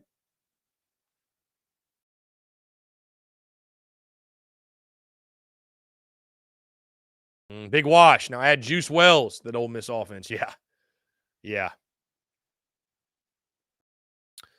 XO, what's going on? Penn State can't get their shit together against good teams. Yeah, I mean, they again, the narrative for them was the same as Ole Miss, where it's like every time they play in a big game, they fall flat. And I mean, Penn State got wrecked. So Penn State got absolutely wrecked. Billy Cotton, Kentucky blew it.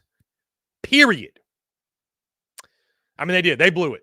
There's no question they blew it. Eric says, as a Mizzou fan, that was a huge W. What's up, man? We got a Mizzou fan in the chat. Love that. Yeah, that was a huge win, man. Huge win.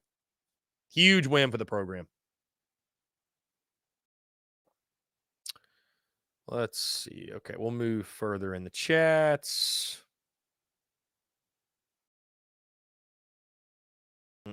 King guys, 843-790-3377. Jay says, imagine quitting on your teammates.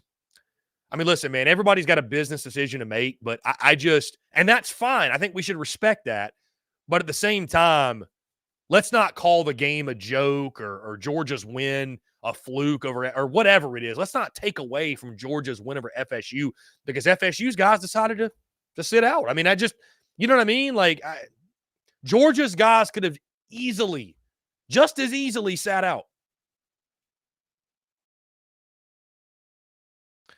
Frank says, predicting a preseason win total of 5.5 for South Carolina. Changed my mind. I think that's going to be about right, Frank. I think 5 or, I think it'll be 5. You know why, Frank? It'll be 5.5 because there's 4 built-in wins on South Carolina's schedule next year, right? There's 4 built-in wins. I mean, you got the 3 non-con cupcakes and Vandy, okay? That should be 4 wins.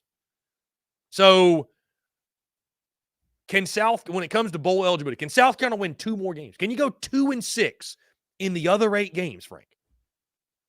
Can you go 2-6 in the other 8 games. So 5.5, I think, is spot on. I think 5.5 is spot on. Austin Gregory says line will come out at an even 5. I'm afraid it might. I mean, I think Austin 5 or 5.5. I think that's where it'll be. 100%. Yep. 100%. Let's see.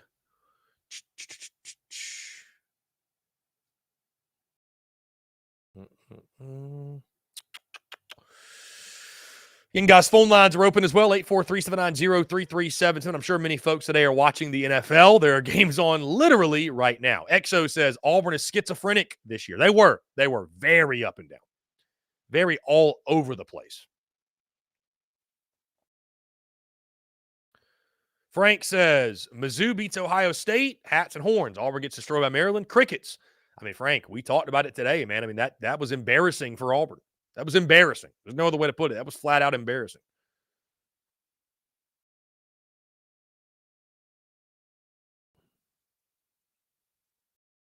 Frank says there's about 125 teams out there who would trade their season for Ohio State season. And that's very, very fair, Frank. That's very fair. I mean, it's funny that they went 11-1 in the regular season. And I think I was listening to the broadcast, and I think Ryan Day said they had an okay year. You know what I mean? Like, you lose one game, and it's an okay year. So it's just different. It's just different expectations, man. Just completely different expectations. Austin Gregory, I hope one day that South Carolina gets the opportunity to play Maryland in a bowl game. I would have to imagine there would be very limited opt-outs.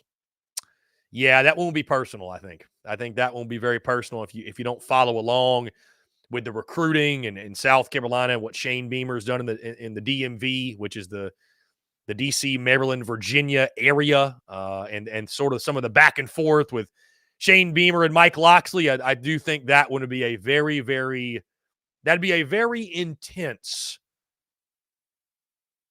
lower level bowl game. Let's just say it was the Music City Bowl. That'd be a very intense lower level bowl game. Maybe it'd be a higher level. Maybe we're talking about both these programs being in some huge game, but yeah, either way, that game would have plenty of venom, plenty of juice for sure. Let's see. Jeff Roy says Bama beats Michigan and plays Texas for the national title. Hey, guys, what are your college football playoff predictions? That's a great point, Jeff. Thank you, Jeff. That's a great point, Jeff Roy. That's a great point. Guys, also, and I've already locked in my predictions, by the way, I do think it's going to be Alabama and Texas in the national title, and I will wait until next week, guys. We'll spend a lot of time breaking down the national championship and talking national. It's going to be a lot of fun. Going to be a lot of fun, guys. Can't wait. Also, I'm excited, guys. Next week, we're going to start talking SEC basketball more so because, hey, conference play begins next weekend. Some big games next weekend. So, very excited for that. Also, guys, let me ask you this. What was your favorite memory of 2023? Whether it was SEC-related, non-SEC-related, sports-related, non-sports-related. Guys, what I will never forget 2023 for, and it's kind of a dark memory, so I apologize, but what I'll never forget it for, y'all remember that submarine thing with the billionaires or the rich folks that went in the submarine, they went to see the Titanic? Like that, doesn't it feel like that took over the world for like 6 months? That was like all people talked about for the longest time. The longest time. So, yes, you're right. Chris met Panic Ritter in 2023. You are correct, Panic Ritter. You are correct. XO says, what are A&M's chances to beat Notre Dame next year? Looking at Notre Dame, it's not looking good for A&M. I mean, I would say Notre Dame's probably favored, XO, in that game. They have more answers to questions, I think, than, anytime you go through a coaching change. That's the big thing. Anytime you go through a coaching change, I think for Texas A&M, I think the expectations, we had Billy Lucci on a couple of days ago. I mean, certainly the expectations are greater than, just make a bowl game. I don't think anybody in College Station with the talent they still have on the roster, guys. I know they lost, but you saw it in the Texas Bowl. I think there's still an immense amount of talent on the line of scrimmage. So I don't think the expectations are going to be 6-6. I think probably they're going to be shooting for 8-4 in year one, which may sound ridiculous, but I mean, that's just kind of maybe 7-5, maybe 7-5, but I would take Notre Dame in that game right now. So again, way too far ahead, way too early prediction, which on that note, guys, I am really excited. We are going to drop some fun content and do some fun content on the show here in the next couple of weeks. Way too early predictions for the entire SEC. Record predictions. Way too early predictions. It's going to be a lot of fun. I'm looking at that. That is sure to piss some people off. No doubt. Big Wash says, if South Carolina wins 5 games with the freshman quarterback, 2025 going to be 7-8 or bust for Beamer. Big Wash, I'm going to say this because here's the thing, Big Wash. And I said this earlier about Missouri, and I said it about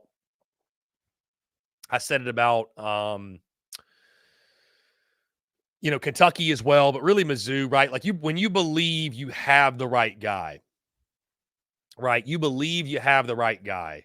You dig in your heels and you let him build and you let him work. You let him work and you trust the process. That being said, here's the problem with that argument, Big Wash. Because you're right. South Carolina is going to have a freshman quarterback, a youngster in Lenoris Sellers that has literally only seen game action against Furman and Vandy, right? Looked good, but Furman and Vandy. The problem with the argument is South Carolina could win 4 games next year with any quarterback on their roster. They could start Dante Reno in those 4 games and win all of them. Would anyone disagree? Would anybody disagree? They could start literally any quarterback on their roster and win those 4 games. So Big Wash, do I think South Carolina will fire Shane Beamer if they go 5-7? I don't think they will because I think South Carolina is invested in Shane Beamer. And I think South Carolina feels like Shane Beamer is our guy. He may not be the guy for this place or that place, but he doesn't have to be, right? We've seen Shane Beamer in the way that he's built the culture, embodies it, whatever. But man, I mean, Big Wash, let me just put it to you this way, because I'm not going to sit here and have anybody think I'm calling for anybody's job. But if you wanted to have a conversation and said, hey, Chris, I'm of the opinion if Shane Beamer can't go better than 1-7 in those other 8 games, maybe South Carolina should entertain the idea of moving on. Guys, I don't think that's the craziest argument in the world. I don't. I think he gets till 2025 no matter what, but I don't know, man. Doesn't it feel like you need to go better than 1-7 in the other 8 games? You have to go better than 1-7. So it's going to be an interesting year for sure. It's going to be a really interesting year. Cody Larmer, Chris, what should the expectations for Nico be from Vol Nation?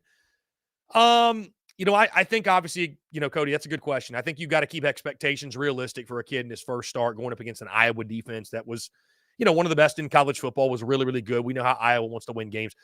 My expectation for Nico would be, okay, show obviously a knowledge of the offense. He can go out there. Because at this point, right, this far into a season, Cody, you are a freshman, but you're really not, right? You've been around for quite a while now. God, he enrolled in the spring, right? So he knows the playbook, should know it like the back of his hand for the most part. I would say show a control and mastery of the offense. Take care of the football. Nobody's asking you to go out there and be a superhero. You're obviously missing some pieces on the offensive side, right? A couple running backs have opted out. But play within yourself. That's it. Play within yourself. I think if he can play a clean game, Cody, take care of the football and just show, that he's got a grasp on the offense and look like the leader that Tennessee fans want him to be. Obviously you'd like to see him lead Tennessee to victory, but I think that'd be a solid start for Nico. Now, again, the expectations are going to be through the roof, crazy. And I mean, I think I will not be surprised, Cody, if Nico does not, if he does have a solid outing, if he has a good game, because, he's got hella talent. I mean, the guy's got incredible talent. So it's a stiff test for sure against Iowa. But again, I think if he can play a clean ball game, show control of the offense, and be a leader in the pocket, be a leader in the huddle, if you will, then I think that's a successful game one. I do. I think that's a pretty successful game one. Yeah. I would call that successful. XO says, Vol Nation's already seeing the Heisman for Nico Iamaleava. I just wanted to go into 2024 pronouncing that correctly. I'm so proud of myself for that. XO, I see Milroe in New York next year for the Heisman Trophy. Yeah, I would not be surprised at that.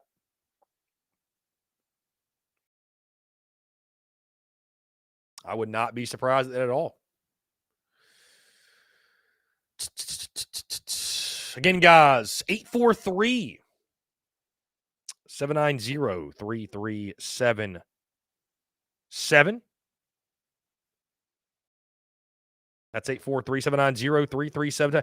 How about this? Shout out to Ohio State Buckeye fans on Facebook. 15,000 likes on their Facebook page.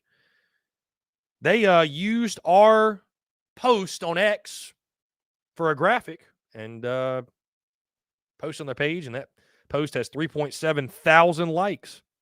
How about that? Love to see it. Absolutely love to see it.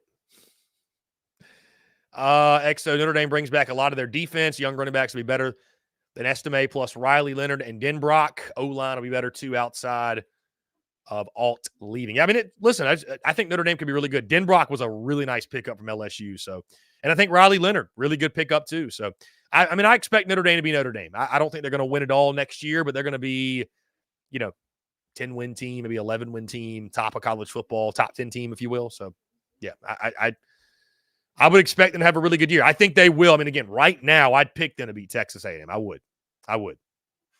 You know that Kyle Field will be rocking. I think that game, right, is in College Station. So, let's see. XO says, bowl opt-out say as much about culture as business decisions. Yeah, I mean, you're not wrong. You're not wrong, my friend. You're not wrong.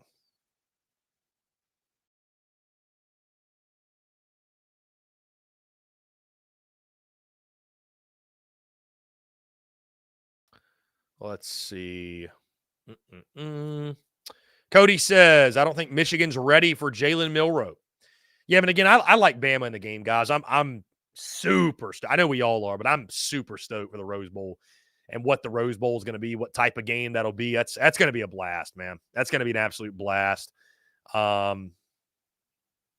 It's just a picturesque college football game. Picturesque. You could not ask for a better setting. You could not ask for, I mean, it's just, when you see those two helmets out there, ooh, I got goosebumps thinking about it.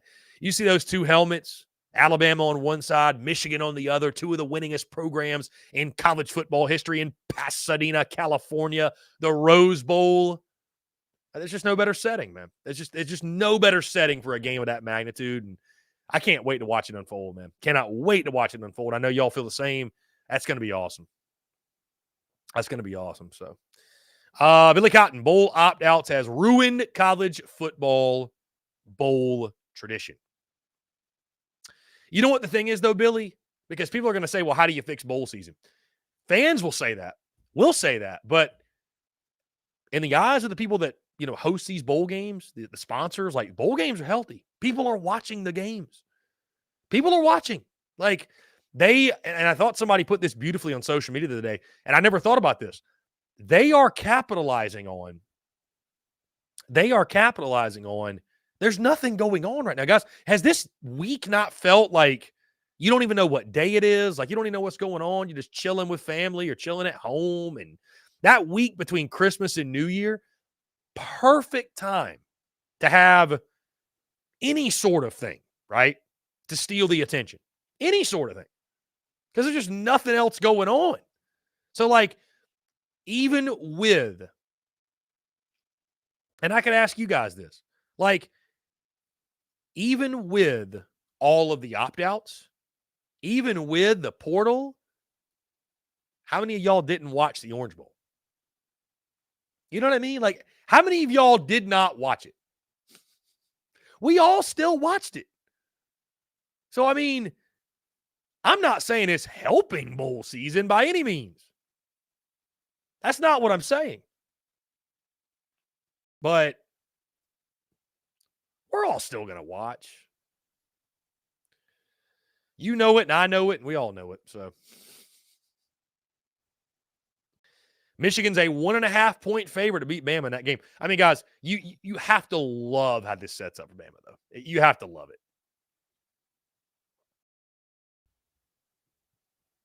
You have to love it, man. It's just Bama being doubted. You know, month to prepare.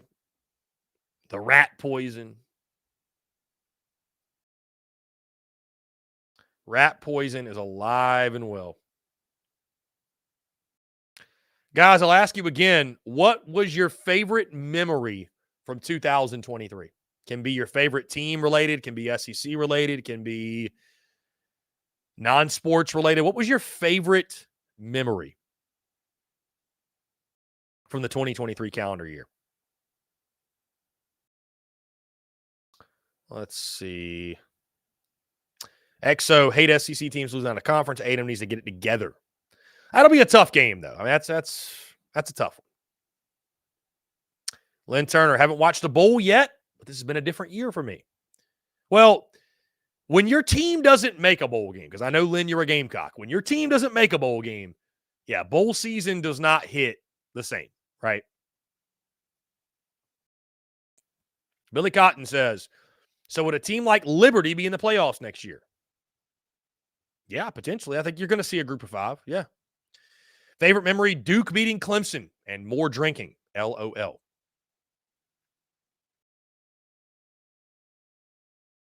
Frank says, I really don't like Michigan, and I watched the Orange Bowl twice.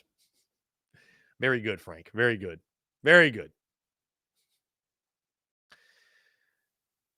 Guys, in the final 15 minutes or so, I do want to say some thank yous and reflect on 2023, so just stay tuned for that. It was a great year for us. Or final 10 minutes or so, because we're going to jump into a break, but final 10 minutes or so. It was a great year. It was a great year for us. I'm excited for 2024 and beyond, guys, because I'll tell you this. You know, some of you are brand new here, which welcome. Thank you. I'm so grateful for you guys tuning in. Some of you have been around for a while. The last couple of days of watching these games and creating content and even today's show, I've had so much fun. Man. Like, it's been a blast. And so I can't wait for what 2024 is going to bring. I can't wait.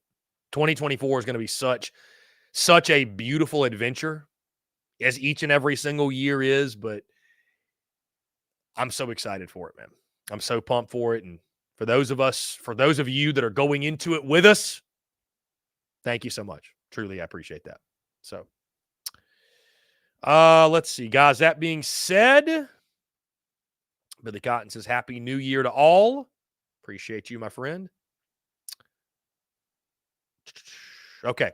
That being said, guys, we're going to jump into a quick break. Final 10 minutes or so of the show upcoming.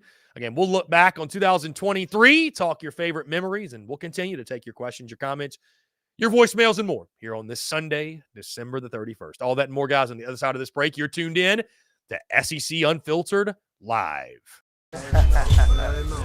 Yo, you think Dallas' Power 4 gonna drop 30 tomorrow? Why you tripping? Did you see his mom made a post about going to the game? What? Hold up. His mama gonna be there? He's been averaging like 34 points a game when she's there. At least 40 when she be on that Jumbotron. He don't like to let his mama down. Pick more, pick less. It's that easy. Cash in on your sports fandom with Prize Picks. SEC Unfiltered Live is brought to you by our friends over at Prize Picks. Go download the Prize Picks app or go to prizepicks.com. And when you do, use the promo code SECU to receive a 100% instant deposit match up to $100. Prize Picks is the simplest fantasy game on the market, focused around prop total entries. You pick 2 to 6 players, and you can win up to 10 times on any entry. Prize Picks has no sharks, optimizers, or mass multi-entry. It's literally just you against the projection. They also allow mixed sport entries. So, for example, you can take the over on LeBron, parlay with the under on Mahomes. They've got college sports, pro sports, literally anything and everything you can think of. They have got it over at Prize Picks. They also have a slick, easy-to-use mobile app, both on the App Store and Google Play, and they're rated 4.8 stars in the App Store with rave reviews. So many fans and listeners of SEC Unfiltered have made tons of money with our friends at Prize Picks, and you should as well. So again, go download the Prize Picks app or head over to prizepicks.com, and when you do, use that promo code SECU to receive a 100% instant deposit match up to $100.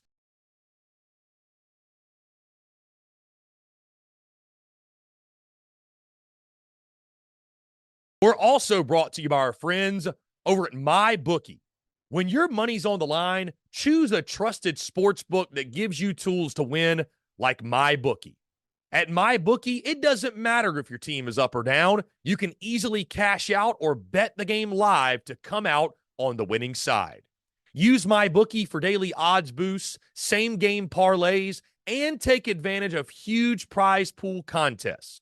Every single sack, fumble, and touchdown is another chance to hit payday.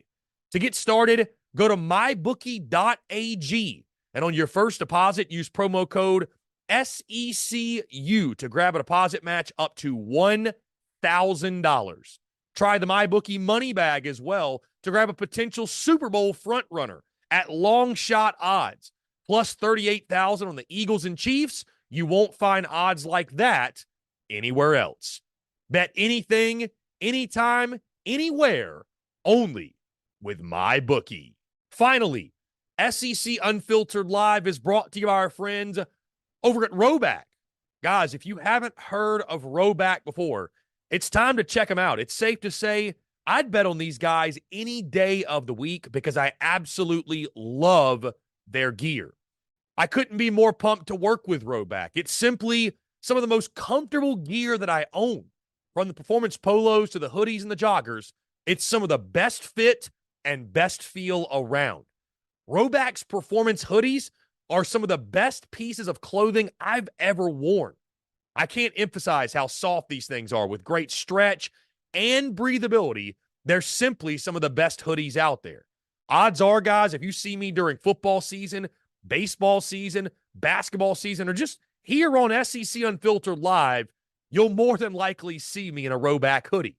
Secondly, guys, Rowback's performance polos, they're some of the most comfortable polos out there.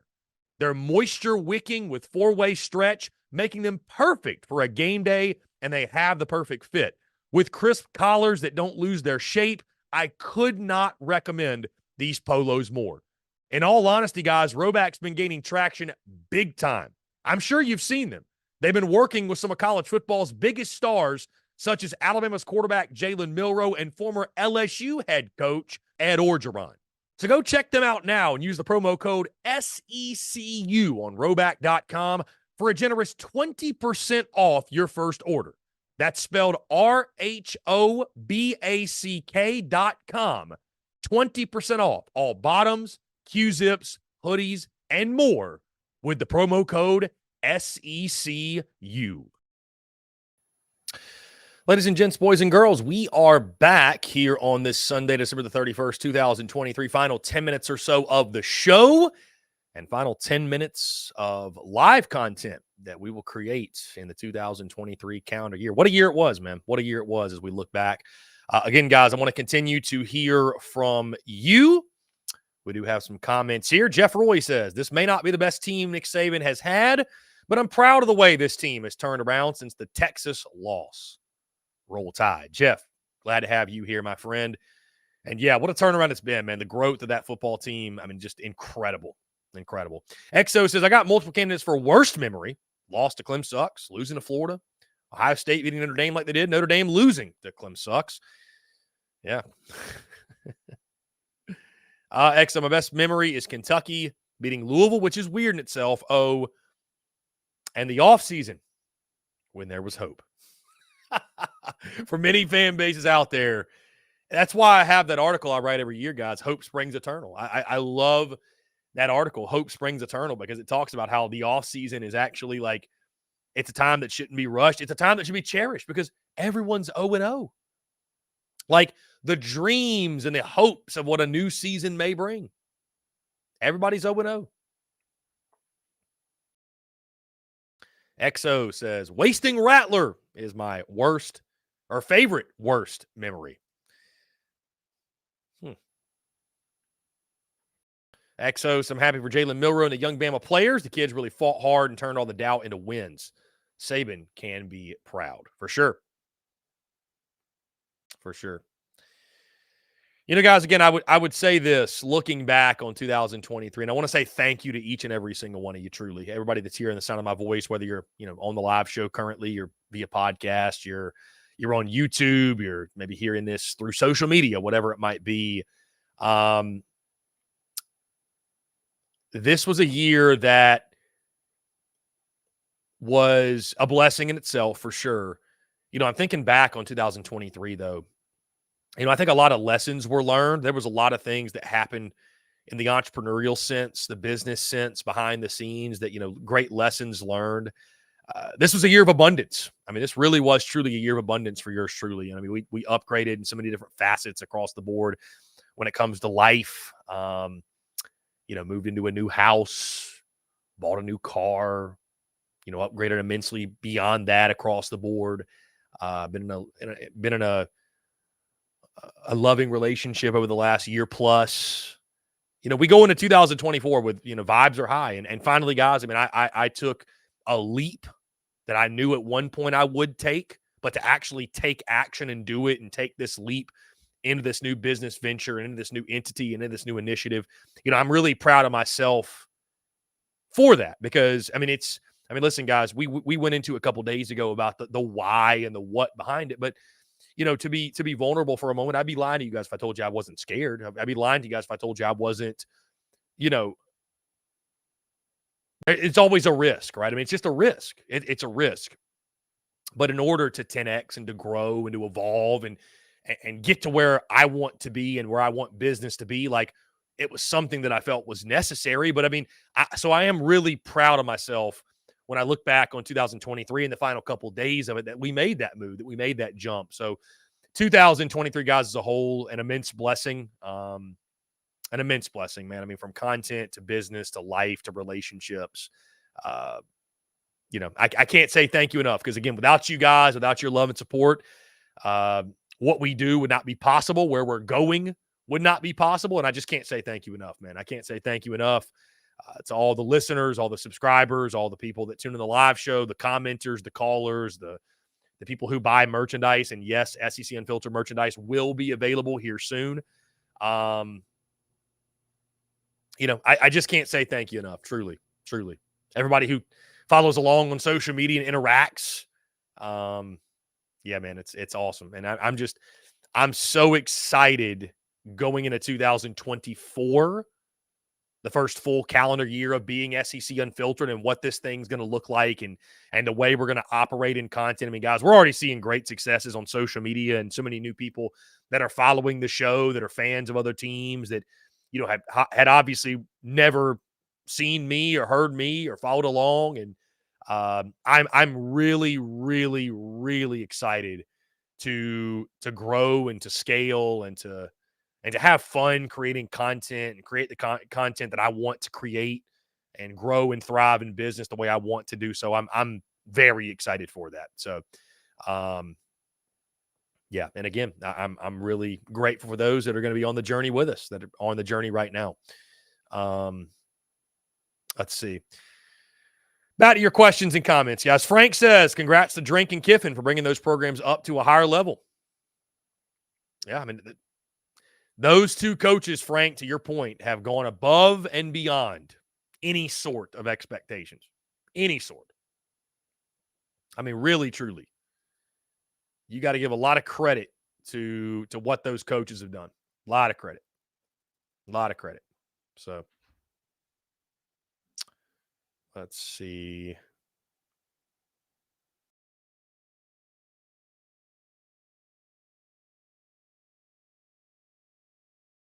John Edward. What's going on, John? He says, I love Lane Kiffin. XO says, Mississippi State had the worst year. Anyone saw Will Rogers' interview after the Egg Bowl? Was tough for the kid. Yeah, it was tough. Yeah, RIP the Pirate, man. It was a tough, dude. It was a tough year for Mississippi State athletics, really, truly. I mean, you lose the Pirate.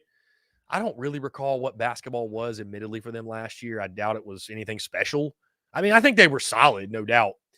But, I mean, baseball was atrocious, which is weird as hell at Mississippi State. And then football, you know, with the Pirates passing, I mean, it was a weird season. It was a weird season for them, just flat out weird. So,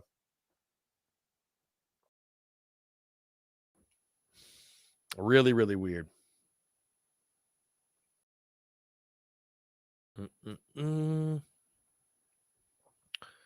Let's see. Yes, Lynn Turner. It was Lane Kiffin that told Alshon Jeffrey he'd be pumping gas if he went to South Carolina. That's a funny memory there, Lynn. That is a funny memory. Crazy to think about now with the NFL career that Alshon Jeffrey had, and I mean, yeah, pretty wild.